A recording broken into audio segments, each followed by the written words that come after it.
Halo, selamat datang kembali di pembahasan kita. Kali ini kita langsung fokus ke satu bagian spesifik dari buku Empowered. Kita akan lihat bab 47 yang isinya profil pemimpin teknologi Debbie Meredith. Sumber ini kasih kita intipan lah ya soal perjalanan karirnya. Iya, betul sekali. Dan seperti yang udah dijelaskan di awal buku ya, tujuan profil kayak gini tuh memang untuk kasih gambaran nyata buat Anda, para pendengar, soal gimana sih perjalanan dan pendekatan para pemimpin produk yang, ya, tangguh dan berpengalaman. Kita belajar langsung dari cerita mereka, gitu. Nah, mari kita lihat nih, apa yang bisa kita ambil dari kisahnya Debbie Meredith ini. Oke, siap. Mari kita bedah ya. Kita lihat latar belakangnya, terus peran kuncinya dia di salah satu perusahaan teknologi paling gede lah ya di masanya. Menarik nih, kira-kira perjalanannya dimulai dari mana ya menurut sumber ini? Nah, bab 47 ini nyebutin kalau Debbie itu asalnya dari Midwest di Amerika Serikat. Latar belakang pendidikannya, wah ini menarik. S1-nya Matematika dan Ilmu Komputer dari University of Michigan. Terus dia lanjut lagi S2 Ilmu Komputer di Stanford. Ini nunjukin fondasi teknis yang kuat banget ya, sebelum dia benar-benar masuk ke dunia kerja di Silicon Valley. Jadi bukan modal nekat aja gitu. Wah, iya ya, kebayang. Kuat banget ya basic teknisnya. Terus gimana tuh transisinya? Dari akademisi atau lulusan baru kok bisa jadi pemimpin? Sumbernya cerita nggak soal itu? Ada disebutin. Jadi dia mulai karirnya tuh sebagai software engineer biasa. Nah dari situ dia terus berkembang, megang peran sebagai pemimpin tim engineering di beberapa organisasi yang skalanya makin lama makin besar. Jalur karir yang ya cukup umum sih sebenarnya. Tapi konteks Silicon Valley waktu itu yang bikin jadi spesial, era yang lagi panas-panasnya kan. Nah, itu dia. Pasti ada momen pentingnya nih. Di titik inilah Netscape masuk kan. Gimana ceritanya dia bisa gabung ke raksasa itu? Tepat. Sumbernya ngejelasin kalau Debbie gabung ke Netscape itu tahun 1995. Tapi lewat akuisisi.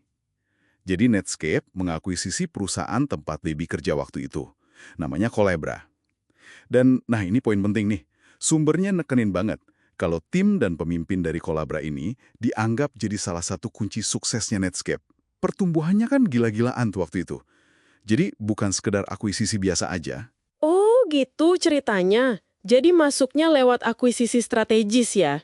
Terus peran spesifik Debbie sendiri di Netscape apa? Sepenting apa posisinya? Wah, penting banget bisa dibilang gitu. Sumbernya nyatat kalau dia itu memimpin organisasi engineering. Tanggung jawabnya penuh untuk Netscape Browser. Wow, Netscape Browser. Ini ya otomatis menempatkan The VB di jantung inovasi teknologi internet saat itu. Benar-benar di pusatnya. Kebayang sih, tekanannya pasti gede banget ya.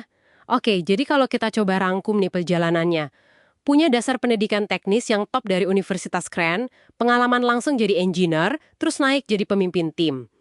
Lalu masuk ke perusahaan ikonik lewat akuisisi strategis, dan langsung dipercaya megang engineering buat produk inti. Wah, luar biasa sih perjalanannya. Betul sekali. Jadi, apa nih artinya buat Anda? Profil singkat ini nunjukin satu pola ya, jalur kepemimpinan di bidang teknologi. Ada kombinasi antara keahlian teknis yang mendalam, terus pengalaman praktis di lapangan, bangun tim, mimpin tim. Dan seringkali ya ada faktor momentum juga, berada di tempat yang tepat di waktu yang tepat. Kayak momen akuisisi Collabra itu. Tapi, yang nggak kalah penting itu kemampuannya dia buat cepat adaptasi, dan ambil peran kunci setelah akuisisi. Itu nggak gampang loh. Jadi ini bukan cuma soal hoki ya, tapi kesiapan ketemu kesempatan gitu ya. Kemampuan adaptasinya itu. Tepat, adaptasi itu krusial banget.